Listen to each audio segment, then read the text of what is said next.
아멘. 아멘. 오늘은 율법의 행위로냐 듣고 믿음으로냐라는 제목으로 우리가 이 시간 함께 은혜를 나누고자 합니다. 지난 한 주간도 하나님의 말씀과 기도로 승리하셨습니까? 우리는 지난주 오직 예수 그리스도를 믿음으로 라는 제목으로 함께 은혜를 나눴습니다. AD 49년, 즉 기원 후 예수님의 태어나신 기점으로 해서 49년이 지난 후에 이방인의 할례 문제를 주제로 논의했던 제1차 예루살렘 총회에서 이방인들에게도 할례를 해야 된다, 그러니까 할례를 강요했던 율법주의자들의 그 주장은 부당한 것이다 라는 것이 결론적으로 나오게 되었고, 무엇보다 사도 바울의 사도직이 교회로부터 인정받게 되는 회의가 되었으며, 그리고 오직 예수 그리스도를 믿음으로만 구원받을 수 있다라는 것을 그 예루살렘 총회를 통하여 선포되어지게 되는 것을 보게 됩니다. 할례라는 것은 분명 하나님과의 언약 그리고 구별됨이라는 아주 중요한 의미를 가지고 있습니다. 그러니까 할례가 나쁘다라고 말하지 않고 있다라는 것이죠. 할례는 분명히 그 할례로서의 중요한 의미가 담겨져 있지만, 그러나 우리가 할례를 받는 것으로 구원받는 것이 아니다라고 바울은 분명하게 이야기합니다.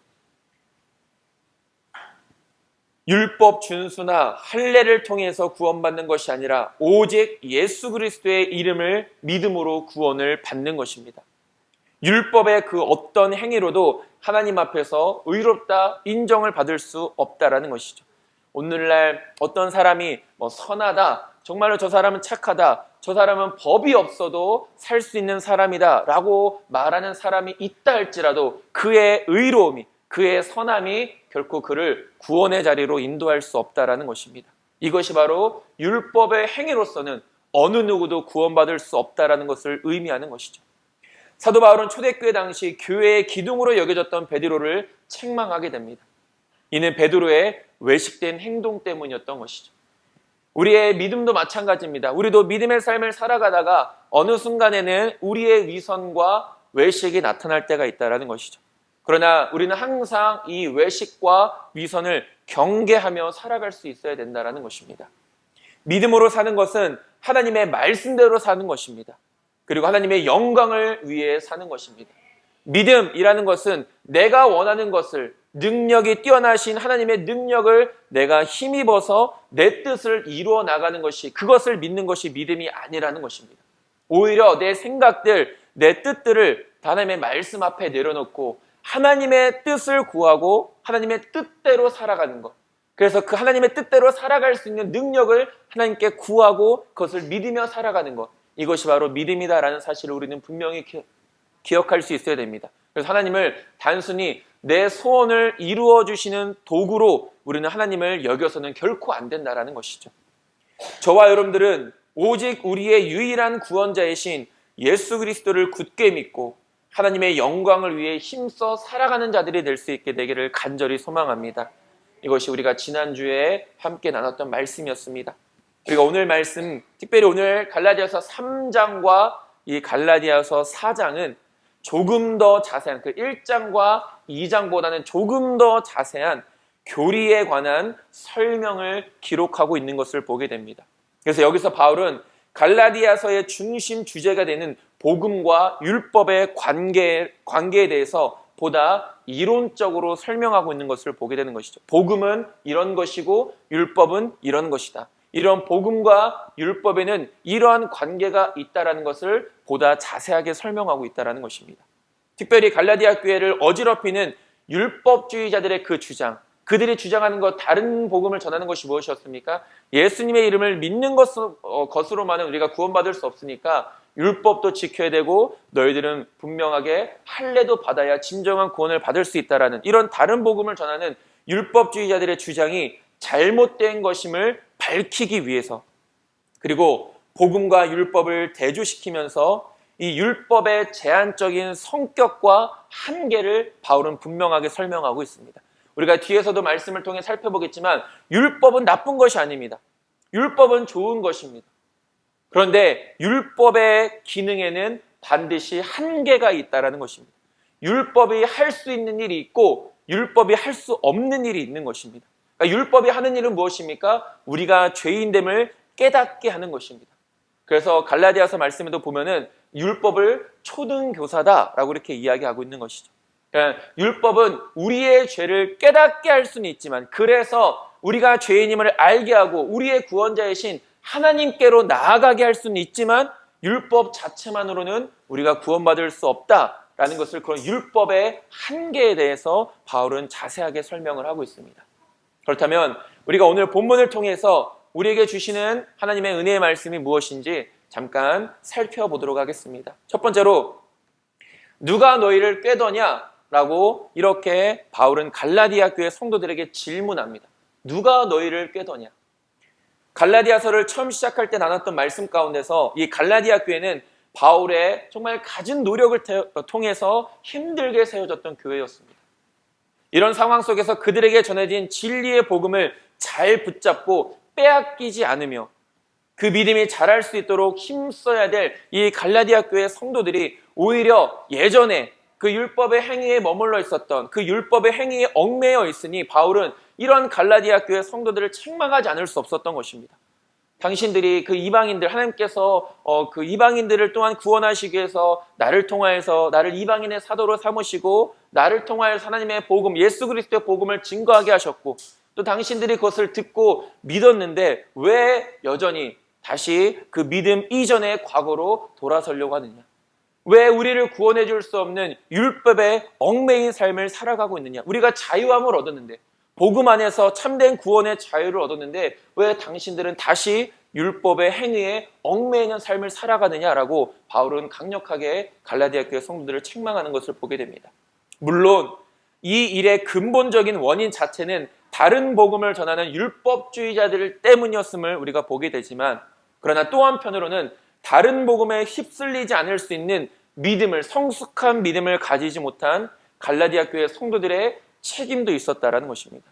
다른 복음을 전하는 율법주의자들이 있었기 때문이고, 또한 그것을 진짜 복음을 끝까지 지키지 못하고 다른 복음에 휩쓸렸던 갈라디아 교회 성도들의 책임도 있었다라는 것이죠. 그렇기 때문에 갈라디아 교회 성도들을 책망하는 것 아니겠습니까? 분명 갈라디아 교회 성도들도 바울에게 복음을 듣고 그 복음을 믿는 가운데 나타나는 하나님의 놀라운 은혜를 경험했을 것입니다.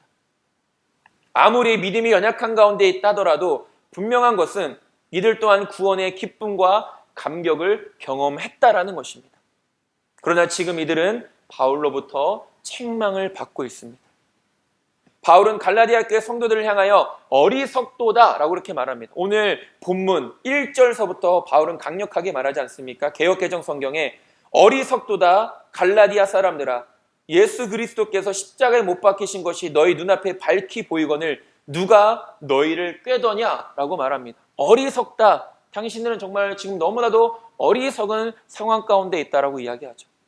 여기서 바울이 말하는 어리석음이라는 것은 영적인 무지함을 의미하는 것입니다. 그러니까 당신들이 어리석다라는 것은 지금 당신들은 영적으로 무지한 상태에 있다라고 이렇게 책망했다라는 것입니다. 무슨 말입니까? 우리가 구원을 받았고 그 구원으로 인하여 기쁨과 감격을 경험했지만, 그러나 날마다 영적으로 깨어있지 않으면 언제든지 다른 복음들에 넘어갈 수 있다는 것입니다. 다른 복음들, 이 세상에 다른 복음들이 얼마나 많이 있습니까? 오직 구원은, 오직 영생은 예수 그리스도만 유일하시다라고 하는 것을 반대하는 다른 복음들이 이 세상에 얼마나 많이 있습니까? 우리가 그 복음을 듣고 지금 이 믿음의 자리에 서 있지만 우리가 날마다 영적으로 깨어있지 않으면 언제든지 우리들도 다른 복음에 속아 넘어갈 수 있다는 것이죠. 하나님의 말씀을 날마다 들어도 내가 그 말씀을 지키고자 노력하지 않으면 말씀의 씨앗을 사단에게 빼앗기게 된다는 것입니다. 누가복음 8장 12절은 말합니다. 우리말 성경에 길가에 떨어진 것은 하나님의 말씀을 들었으나 마귀가 와서 그 마음에서 말씀을 빼앗아가는 바람에 믿지 못하고 구원받지 못하는 사람들이다 라고 말합니다. 하나님의 말씀을 아무리 많이 들었어도 내가 그 말씀에 합당한 열매를 맺지 못하는 삶을 여전히 살아가고 있다면 나는 말씀을 들었지만 여전히 사단에게 내 말씀의 씨앗들을 빼앗기고 있는 상황이라는 것이죠. 그것이 바로 영적인 무지함이라는 것입니다. 저나 여러분들이나 얼마나 많은 하나님의 말씀을 들었습니까? 얼마나 많은 하나님의 말씀을 읽으면서 살아왔습니까? 그런데 지금 나는 내 스스로의 모습 가운데서는 그 들은 많은 말씀들, 내가 읽은 많은 말씀들에 합당한 열매를 맺고 있습니까? 그것이 중요하다는 것이죠. 아니면 듣고 있으면서도 읽고 있으면서도 여전히 사단에게 빼앗기는 삶을 살아가고 있습니까? 분명 복음의 씨앗은 내 마음밭에 뿌려졌는데 열매를 맺지 못하는 것은 씨가 사단에게 빼앗겼음에도 불구하고 그것을 영적으로 깨닫지 못하는 우리의 무지함 때문이라는 것이죠. 지금 갈라디아 교회 성도들도 마찬가지 아닙니까? 바울이 얼마나 힘들게 복음을 전했습니까? 그리고 그 복음을 듣고 분명 기쁨이 있었고 감격이 있었다는 것이죠. 그러나 중요한 것은 무엇입니까? 그것을 빼앗기지 않기 위해서 그들이 힘쓰지 못했다는 것입니다. 그렇기 때문에 다른 복음에 쉽게 넘어갈 수밖에 없었다는 것이죠. 사단은 지금도 우리가 함께 이 자리에서 나눈 말씀을 우리의 삶 속에서 살아가지 못하도록 열심히 역사하고 있습니다. 그것이 사단이 하는 일입니다. 우리의 말씀을 빼앗아가는 것. 그래서 우리가 하나님의 뜻대로 살아가지 못하게 하는 것. 그것이 사단의 역사 아니겠습니까? 다른 것이 사단의 역사가 아니라. 그 역사의 증거가 무엇입니까? 그렇게 역사하는 사단의 증거가 무엇입니까? 한 주의 삶 속에서 전혀 말씀을 기억하지 못하며 살아가고 있다는 것이 바로 우리가 사단에게 말씀의 씨앗을 빼앗겼다는 증거가 되어지는 것이죠. 이것이 바로 우리가 복음은 들었지만 분명 복음의 씨앗은 내 마음 가운데 뿌려졌지만 다 빼앗겨서 말씀과는 전혀 상관없는 삶을 살아가고 있는 우리들의 모습이라는 것입니다. 우리에게 하나님의 은혜의 선물로 주어진 이 구원이 얼마나 소중하고 귀한 것입니까? 우리가 어린이 찬양에서도 무엇과도 바꿀 수 없다라고 이야기하지 않습니까? 뭐 어린이 찬양이든 어른들 찬양이든 무엇과도 바꿀 수 없는 것이 지금 우리가 누리고 있는 이 구원의 은혜와 기쁨이라는 것이죠. 우리가 이 기쁨을 빼앗긴다는 것은 구원이 얼마나 소중한 것인지를 깨닫지 못하는 영적인 무지함 때문일 것입니다. 갈라디아 교회 성도들도 마찬가지죠.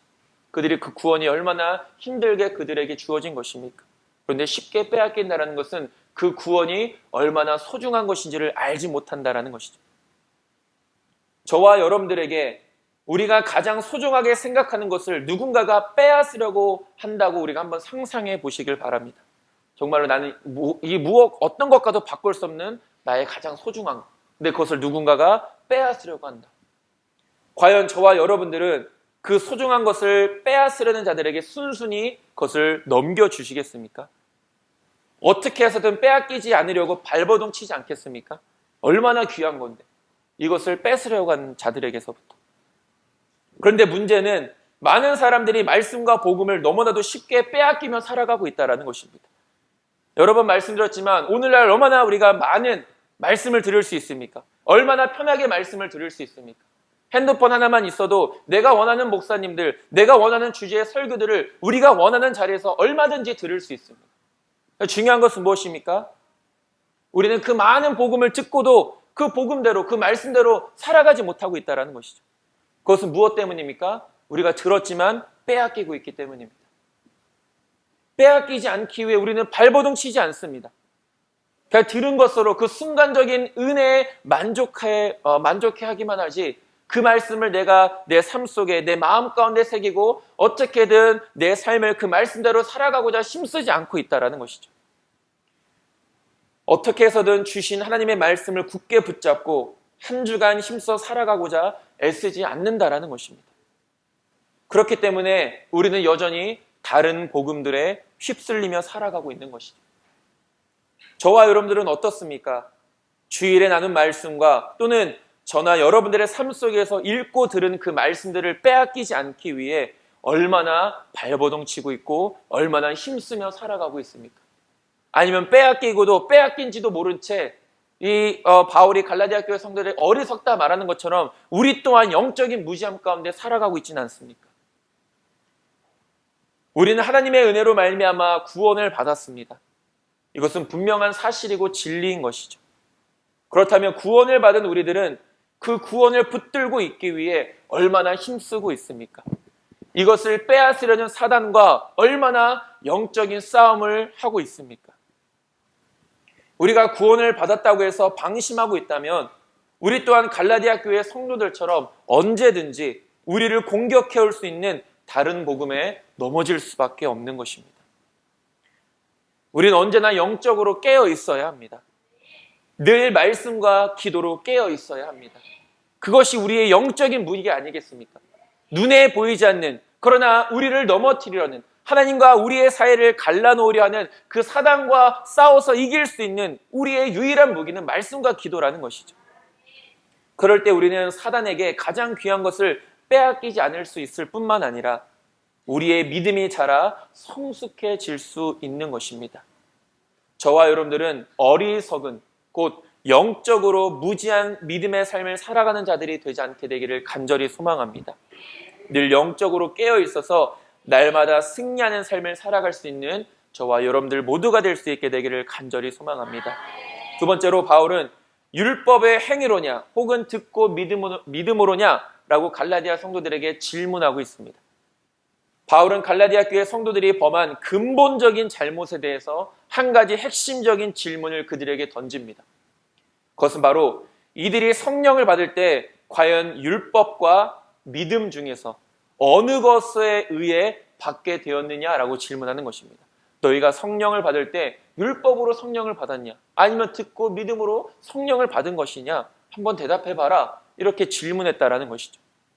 사실 갈라디아 교회 성도들은 그리스도의 복음을 받기 전에는 죄로 인해 멸망받을 수밖에 없는 자들이었습니다.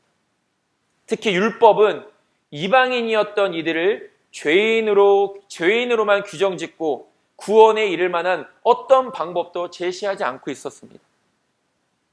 율법으로는 오직 죄를 깨달을 뿐이기 때문입니다. 로마서 3장 20절 우리말 성경에 그러므로 율법의 행위로는 하나님 앞에서는 의롭다 인정을 받을 육체가 없습니다. 율법으로는 죄를 깨달을 뿐입니다. 라고 말합니다. 이것이 율법의 역할인 것이죠. 죄를 깨닫게 하는 것. 하지만 복음은 달랐습니다. 율법은 단순히 이방인들을 죄인으로 정죄하기만 했지 그들을 구원할 수는 없었지만 복음은 달랐다라는 것이죠. 복음은 이방인들을 구원했다라는 것입니다. 복음은 율법과 같이 그들을 이방인들 하여서 유대인과 차별하지 않고 다만 그리스도, 예수 그리스도를 믿기만 하면 유대인들과 똑같은 구원의 약속을 보장해 주었습니다. 그것이 복음이라는 것이죠. 로마서 3장 22절 우리말 성경에 하나님의 의는 예수 그리스도를 믿는 믿음으로 인해 모든 사람에게 주어집니다. 거기에는 차별이 없습니다. 라고 말합니다. 이스라엘 백성들이 하나님의 뜻을 오해하고 잘못 해석해서 구원은 오직 자신들만 받을 수 있을 것이라고 그렇게 믿고 살아왔지만 하나님은 그들, 이스라엘 백성들, 그 한 민족만을 구원하시기 위해서 그들을 택하신 것이 아니었습니다. 하나님은 이미 그들을 택하시기 이전부터 모든 사람들을 구원하시기 위해 역사하고 계셨다라는 것이죠.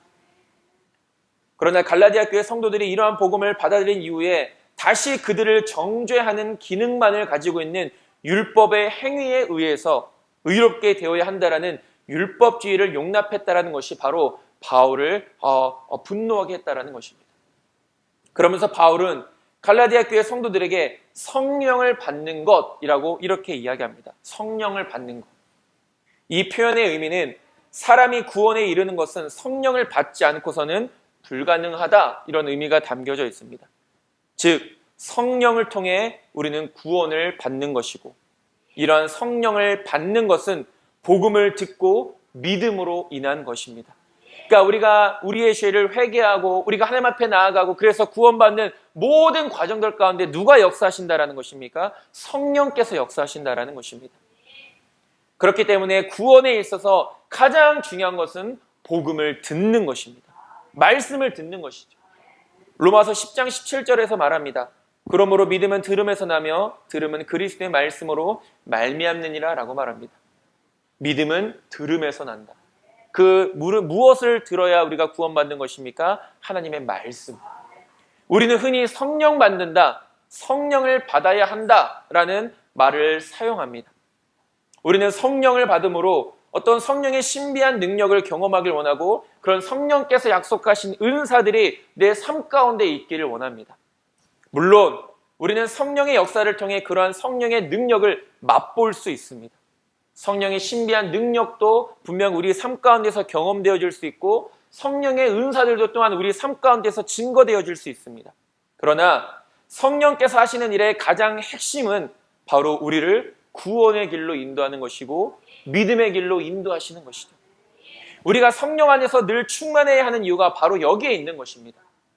성령께서 내 안에 충만하실 때 우리는 온전한 믿음의 길을 걸어갈 수 있기 때문입니다. 단순히 성령은 내게 신비한 능력만을 주시는 분이 아니라 내가 예수님의 참된 제자로서 성도로서 그리스도인으로서 살아가도록 가르치시고 보호하시고 붙잡아 주시는 분이시기 때문입니다. 그러니까 성령은 우리를 온전한 믿음의 길로 인도하시는 분이시다라고 우리가 이렇게 성령님을 바라볼 수 있어야 되는 것이죠. 그래서 요한복음 14장 26절 우리말 성경은 이렇게 말합니다. 그러나 보혜사 곧 아버지께서 내 이름으로 보내실 성령께서 너희에게 모든 것을 가르쳐 주실 것이며 내가 너희에게 말한 모든 것을 생각나게 하실 것이다 라고 말합니다. 이것이 성령께서 하시는 일입니다. 우리가 보혜사 성령이라고 말하지 않습니까? 거기서 말하는 보혜사는 우리말로 하면 위로자 이런 의미가 되어집니다. 그러니까 성령께서는 어떤 분이십니까? 우리를 위로하시는 분이십니다. 우리의 곁에 꼭 붙어 있으셔서 우리를 지키시고 우리를 보호해 주시고 우리를 변호해 주시는 분이다라는 것이 바로 보혜사라는 이 의미인 것이죠. 그러니까 성령께서 항상 우리와 함께 하셔서 성령께서 하시는 우리 가르쳐 주시고 생각나게 하셔서 우리가 바른 믿음의 길을 걸어갈 수 있도록 우리를 인도하시는 것이 바로 성령님의 역사다라는 것을 우리는 먼저 생각할 수 있어야 됩니다. 내가 이러한 성령과 함께하기 위해서 힘써야 할 일이 무엇입니까? 바로 말씀을 듣는 것입니다. 말씀을 들을 때 성령께서 역사하시는 것입니다. 우리가 종교개혁자라고 하는 마틴 루터를 아마 한 번쯤은 들어보셨을 것입니다. 마틴 루터가 많은 설교를 했는데 그 마틴 루터의 설교 중에서 마틴 루터가 성령을 받는 것에 대해서 성령을 어떻게 받는 것인가에 대해서 이렇게 그의 설교에서 이야기합니다. 모든 것에 앞서 우리는 말씀을 추구해야 합니다. 왜냐하면 이 말씀 속에서 이 말씀을 통하여 성령님이 오시기 때문입니다 라고 마틴 루터는 이렇게 설교했습니다. 그러니까 우리 성령이라는 것은 어떤 뜬구름 잡듯이 단순히 나에게 갑자기 나타나셔서 어떤 신비한 능력을 주시는 그런 성령님이 아니라 그 성령님은 어느 때 우리 가운데 역사하시고 나타나시는 것입니까? 우리가 말씀을 붙잡으며 살아갈 때, 내가 말씀을 듣고 믿을 때 그 모든 것들이 성령께서 역사하신다라는 것입니다. 신앙의 가장 기본이며 핵심은 바로 말씀입니다. 이 말씀이 있지 않고는 신앙의 그 어떤 것도 이룰 수 없고 누릴 수 없다라는 것이죠. 우리의 거룩함도 말씀을 통해 이루어지는 것이고 하나님의 복도 말씀을 믿고 순종함으로 얻어지는 것입니다. 자주 언급하는 요한계시록 1장 3절 말씀이 있지 않습니까? 우리말 성경에 이 예언의 말씀들을 읽는 사람과 듣는 사람들과 그 안에 기록된 것을 지키는 사람들은 복이 있습니다. 이는 때가 가까이 왔기 때문입니다 라고 말합니다.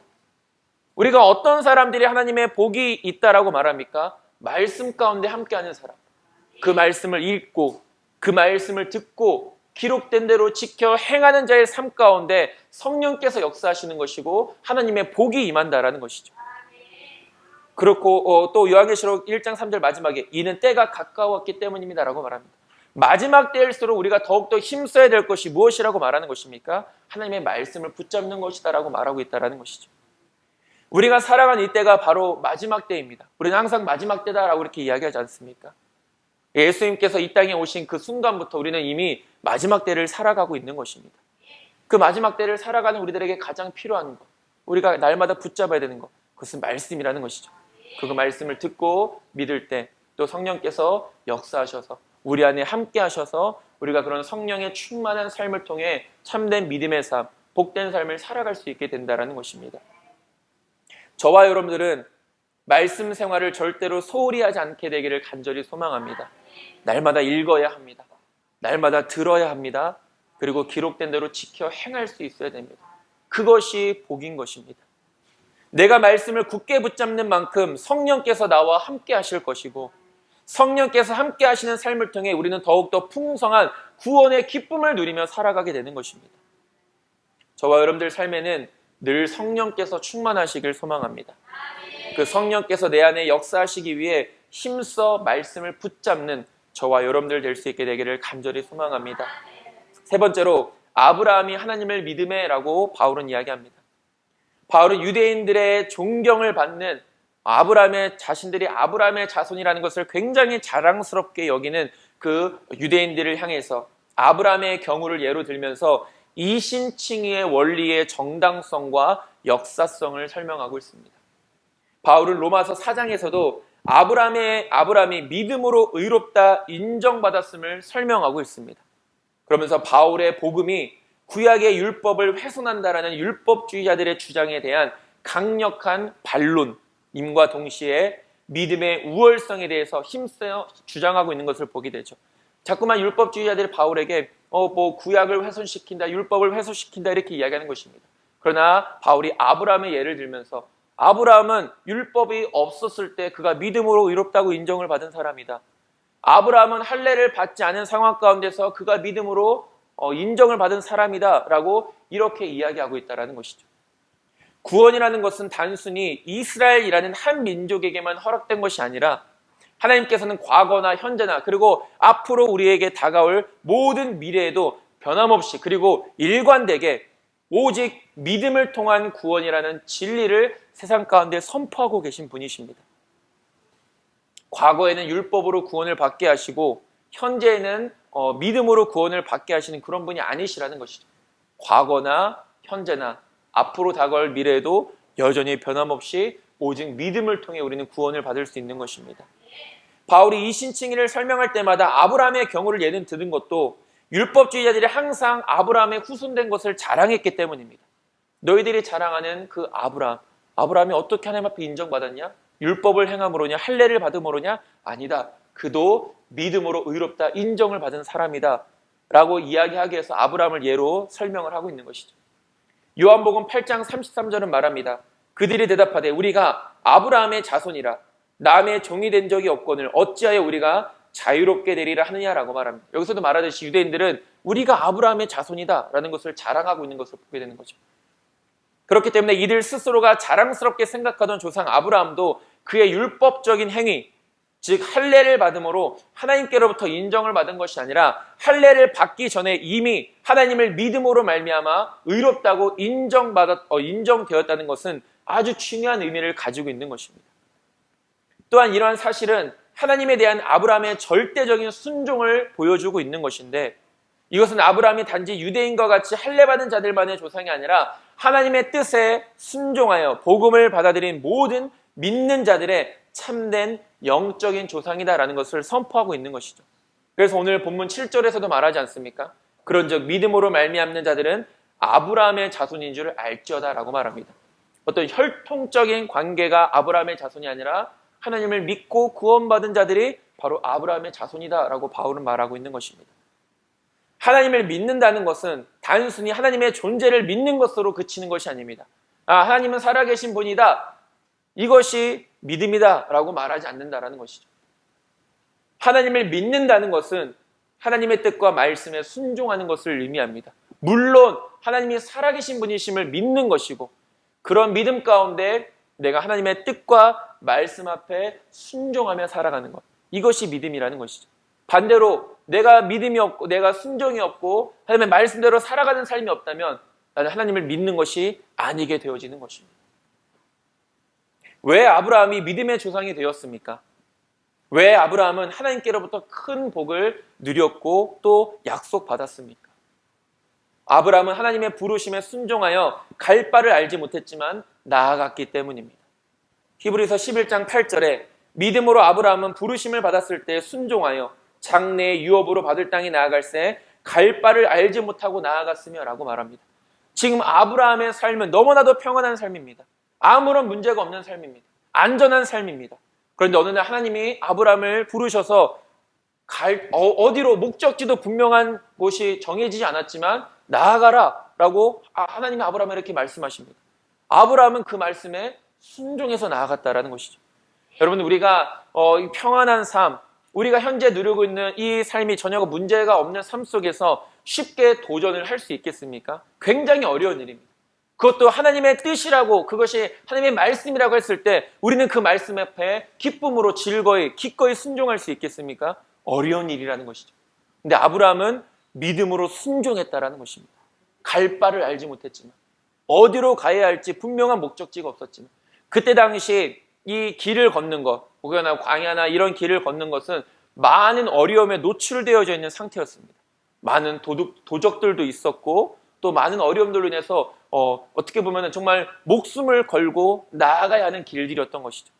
근데 아브라함은 자신의 모든 것을 하나님 앞에 맡기고, 자신의 목숨까지도 하나님께 맡기고, 어디로 갈지 몰랐지만 하나님이 가라 하시는 곳으로 순종하며 나아갔던 것입니다. 이것이 아브라함의 믿음이었다는 것이죠. 아브라함은 하나님의 약속을 믿어 비로소 100세 때 아들 이삭을 얻었지만, 이삭을 바치라는 하나님의 명령에 순종하여 그 아들 이삭까지도 하나님께 바치려 했던 사람입니다.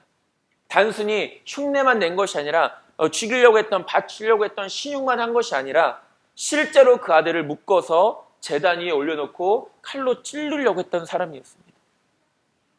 히브리서 11장 17절에 말합니다. 아브라함은 시험을 받을 때 믿음으로 이삭을 드렸으니 그는 약속들을 받은 자로 돼 그 외아들을 드렸느니라 라고 말합니다.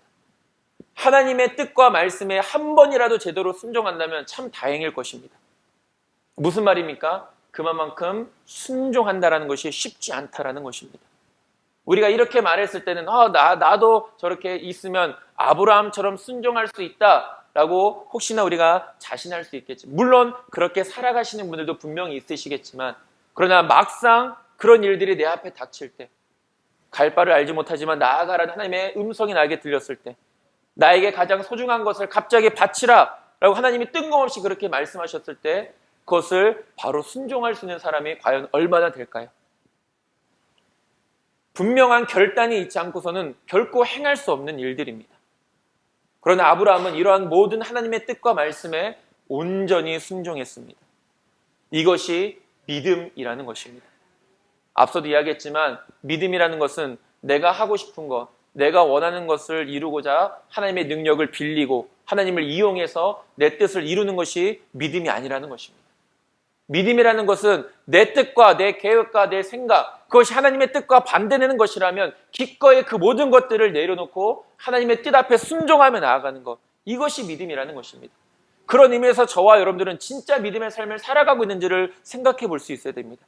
여전히 내 고집대로, 여전히 내 뜻대로 하나님의 능력 필요할 때만 구하고 원할 때만 바라고, 그리고 하나님께서 도와주시면 언제 하나님이 나를 도와주셨느냐 그 은혜는 다 잊어버린 채 또다시 내 뜻대로 살아가는 삶을 반복해서 살아가는 것. 나는 지금 그런 삶을 살아가고 있지 않은지를 우리 스스로가 돌아봐야 된다는 것이죠.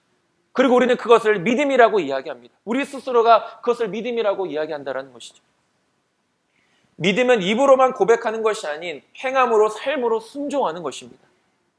이렇게 믿음으로 순종한 아브라함에게는 하나님의 복이 임했다라고 말합니다. 여기서 말하는 복이란 단지 이 세상에서의 부귀영화를 의미하는 것이 아닙니다. 믿음의 사람들이 아브라함과 같이 하나님의 자녀가 되는 것이 복이고, 하나님의 나라를 유업으로 받는 것이 복이고, 그 나라의 기쁨에 함께 동참하는 것이 복이다라고 말하는 것이죠. 이것이 아브라함의 복이라는 것입니다. 근데 우리는 자꾸만 아브라함의 복 하면 세상적으로만 복을 바라보고 생각한다는 것이죠. 그러나 영적인 것을 우리가 바라보지 못합니다. 하나님의 자녀가 되는 것, 하나님의 나라, 천국을 유업으로 받는 것, 그리고 함께 동참하여서 그 기쁨을 누리는 것, 이것이 진짜 복이고 아브라함이 이런 복을 받았다라는 것이죠. 저와 여러분들에게도 아브라함과 같은 믿음과 순종이 있게 되기를 소망합니다. 그리고 아브라함이 하나님께로부터 받은 그 복 또한 저와 여러분들도 온전히 누리며 살아갈 수 있게 되기를 간절히 소망합니다. 마지막으로 율법을 행하는 자는입니다.